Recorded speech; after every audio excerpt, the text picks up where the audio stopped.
Fine. I'm going to be the bigger person here.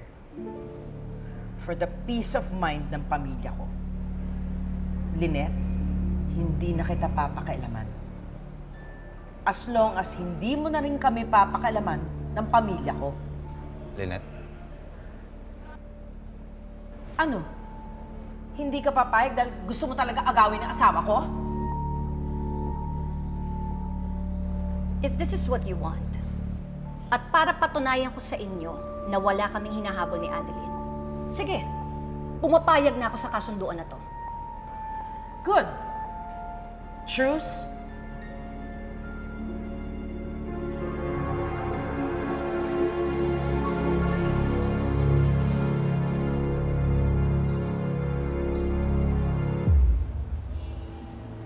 Alam mo, Moira, huwag mo akong daanin sa handshake. Patunayan mo sa akin na sincere ka sa kasunduang ito. Ngayon, kung wala na kayong sasabihin sa akin, aalis na ako. Nakita mo na kung paano niya ako bastusin sa harap mo mismo. Moira, hindi ka naman niya binastos. Huwag ka masyadong sensitive. The most important thing is, pumayag na siya. Kaya just let it go.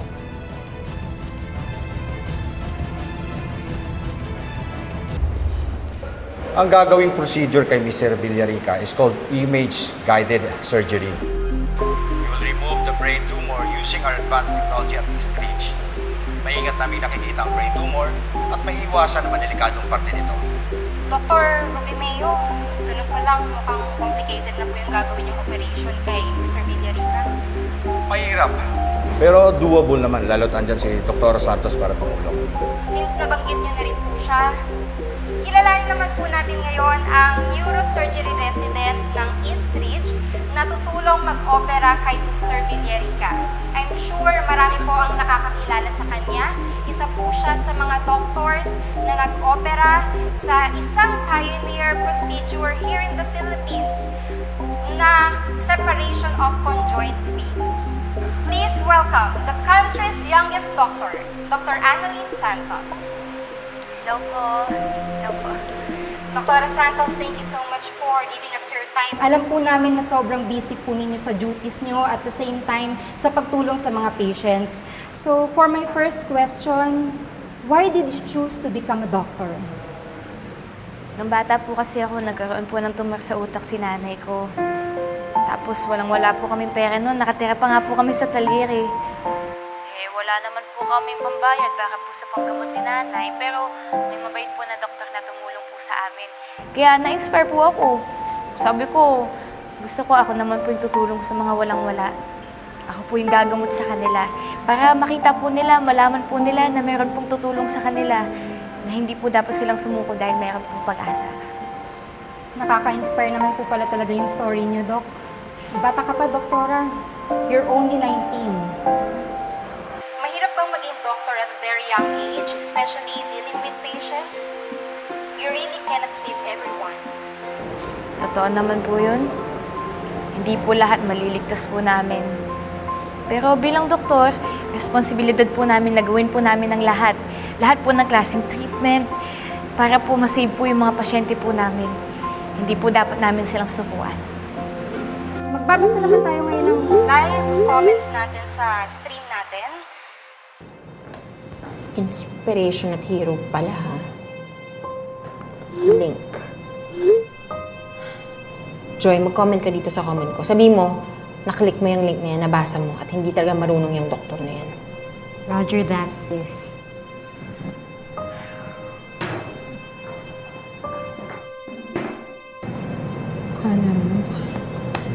Poor Annalyn. What, James?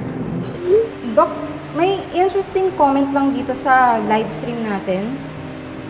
Senador, nakoma dahil inoperahan ng batang genius na doktor na may hand injury. Doktor, kinuha ng Eastridge. Dok, ikaw ba yung tinutukoy sa comments?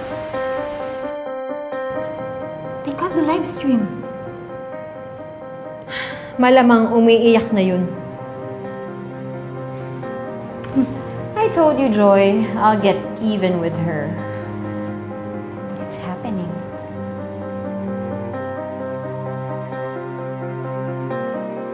I'm so sorry. I'm so sorry. I have to cut this interview short. Yung comments ng bashers are getting out of hand.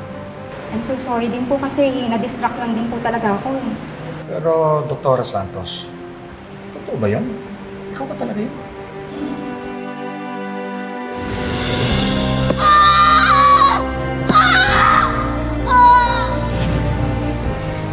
Dok, sorry po, pero hindi ko po kaya. Magsascrub out na po ako. Ha? Doktora! Doktora Santos! Annalyn! At totoo po na nagkaroon po ako ng hand injury.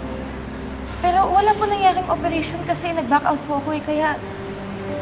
Kaya wala pong nangyaring ganun. Wala pong nakomatos. Dr. Santos is telling the truth. I can attest to it. Annalyn, huwag kang magpa-apekto sa mga comments ng mga bashers. Mga tao lang yon na walang magawa sa buhay at naiinggit sa success mo ngayon. Ang pinagtataka ko lang, bakit ngayon na lumabas? Sigurado may gustong manira sa'yo.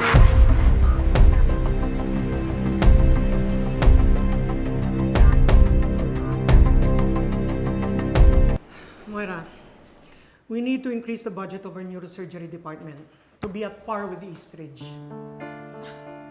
Narinig mo ba sarili mo, Ray? At par with Eastridge? Excuse me, Apex is number 1. Eastridge is merely trying hard. Moira, yes, number 1 tayo. But that was before.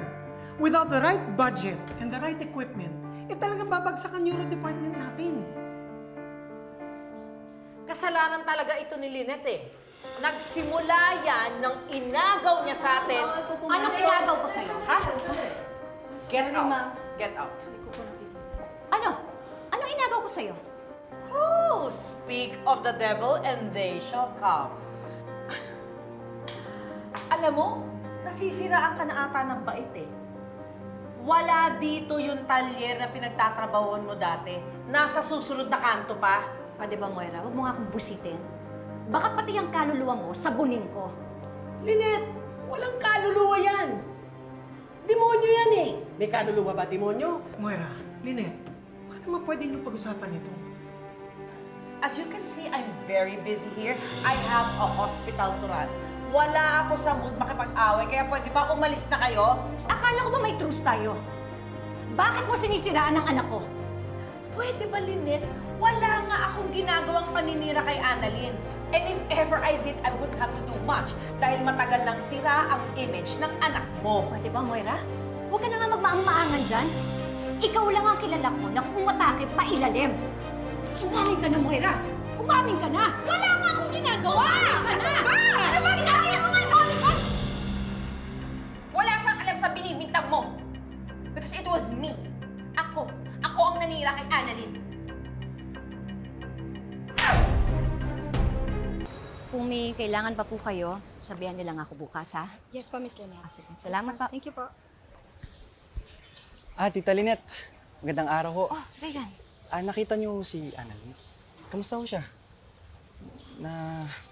Nalaman niyo na po ba kung sino yung nagpakalat ng fake news? Nalaman na namin ni Chang Susan. Si Zoe. Si Zoe? Napakasama talaga ng ugali niyo. Pero nag-sorry na naman siya sa amin eh. Naku, Tita Lynette, huwag ho kayong maniwala dun sa sorry ni Zoe. Sigurado ako galing sa ilong yun. Excuse me. Regan, Miss Santos. Dok. If you don't mind me asking, tama ba yung narinig ko? Nag-sorry si Zoe? Oo, Dok. Pagkatapos niyang aminin yung ginawa niya, nag-sorry siya sa amin. May kinakatakutan naman pala si Zoe.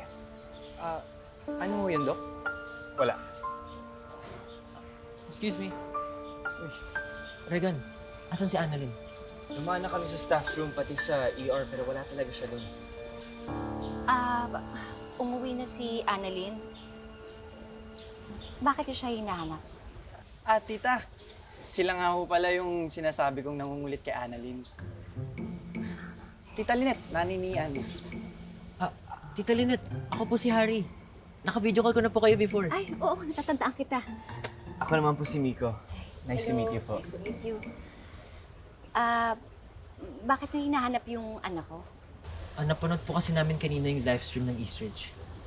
Ay, naisip po namin na baka malungkot ngayon si Annalyn, kaya mabuti kung makausap namin siya ngayon. Teka. Ako yung best friend dito ah. Ba't mo niya hinahanap si Annalyn?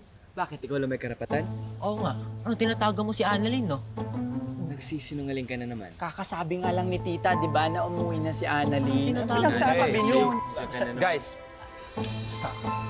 Hindi na kayo nahiya sa nanay ni Annalyn. Sorry po. Sorry po. Sorry, Tita Lynette. Since you're all concerned for Dr. Annalyn, maybe we can do something for her to help her clean her name publicly. Doc Lyndon, Yeah. I have an idea. Kung okay lang po sa inyo, tita.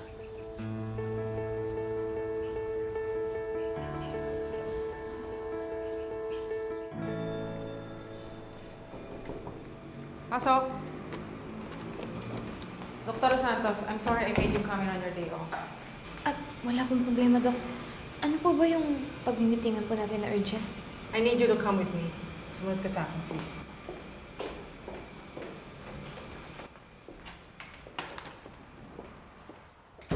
Maraming salamat sa inyong lahat. Alam ko na ginagawa nito para kay Annalyn. Salamat.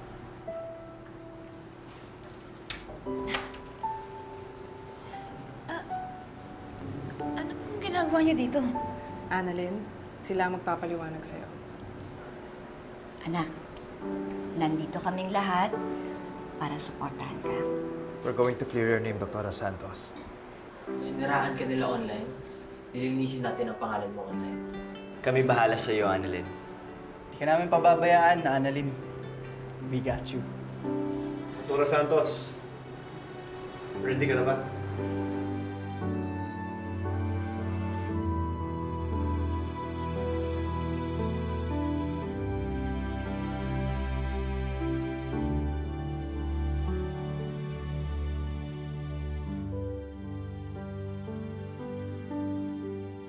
Good morning, Dr. Santos. So, there's this article online that claims na you operated with an injured hand, resulting to a patient na comatose. Ano masasabi mo dito? Hindi po totoo yun. Can you elaborate more on that? Months ago, may umatake sa akin na hold-upper tapos pinukpok niya yung kamay ko.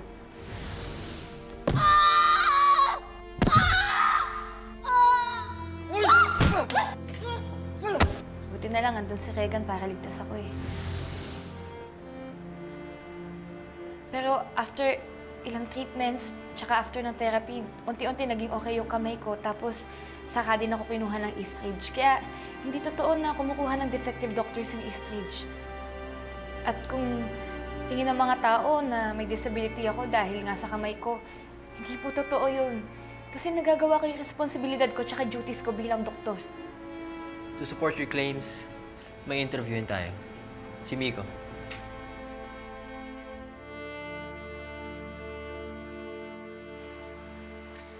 Totoo po yun. Doc Annalyn saved my life. Hindi siya tumigil mag-CPR sa akin, especially when I came unresponsive. She's the reason na buhay pa ako today.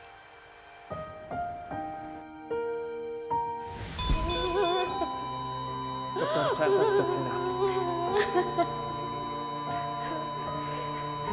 Doktora, that's enough. Kung lumaban ka, di ka pwede mamatay! Enough!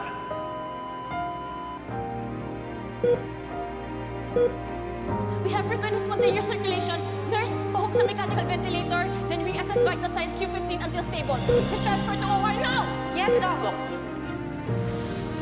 But if that's defective for you guys, then I don't know kung ano mga standards yun para sa mga doctors. Thank you, Miko. Maraming salamat, Miko.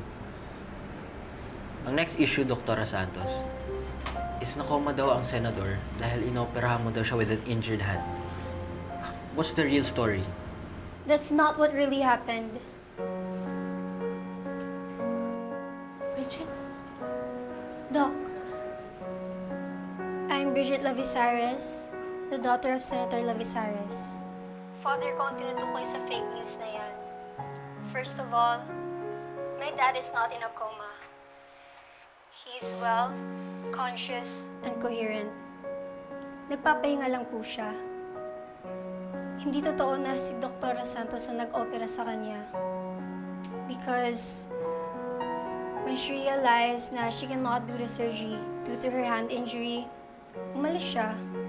And she had another resident to take over the surgery dahil ayaw niya mapahamak ang tatay ko. Tama ang sinabi ni Miss Lavisares.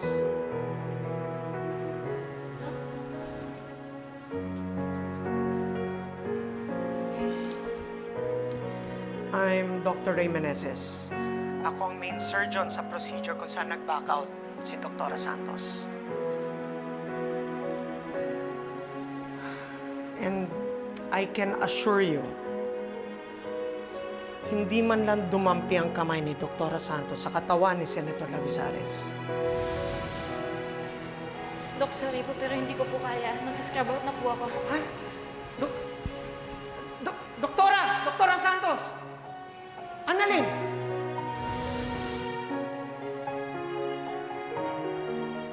At that time, na-disappoint ako sa pag-walkout niya.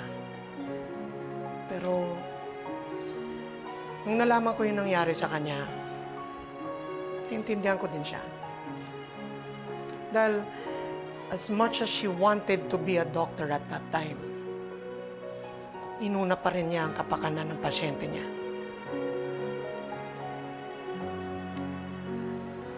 Kaya sana naman, sana tigilan na natin ang fake news. Tigilan na natin yung pananakit sa isang doktor na gusto lang naman ay tumulong sa mga tao.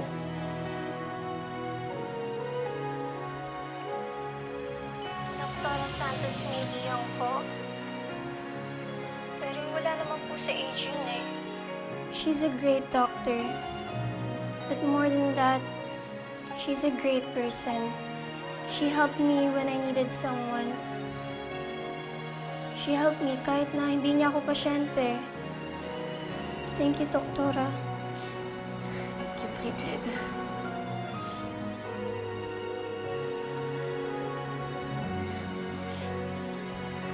Thank you po, Dok.